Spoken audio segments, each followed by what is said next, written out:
What is Brownian motion, and why do tiny particles seem to move on their own, even when nothing is touching them? At first glance, this strange, jittery motion looks almost alive. But Brownian motion is not magic. It is one of the most important pieces of evidence for the existence of atoms and molecules. Brownian motion refers to the random movement of microscopic particles suspended in a fluid, such as liquid or gas. This movement happens because the particles are constantly being bombarded by surrounding molecules that are themselves in constant thermal motion. Even though these molecular collisions are invisible to us, their combined effect causes visible particles to zigzag unpredictably. The phenomenon was first observed in 1827 by botanist Robert Brown while examining pollen grains floating in water. He noticed that the grains moved erratically, even when the water appeared completely still. At the time, no one could explain why this was happening.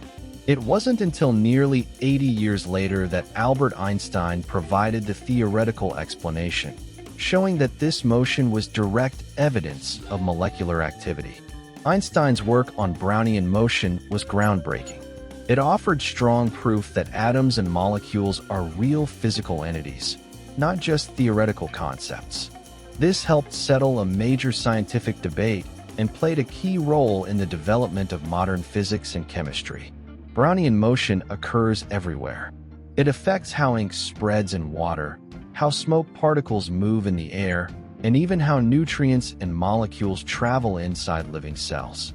In finance, a mathematical version of Brownian motion is used to model stock market fluctuations, showing how deeply this concept reaches into different fields. In simple terms, Brownian motion is a visible reminder that matter is never truly at rest. Even in the calmest-looking environments, countless microscopic collisions are constantly taking place. The random dance of particles reveals a hidden world of motion, energy, and interaction that shapes everything around us. So the next time you see dust floating in sunlight or dye spreading through water, remember, you're witnessing Brownian motion, a small but powerful window into the invisible world of molecules.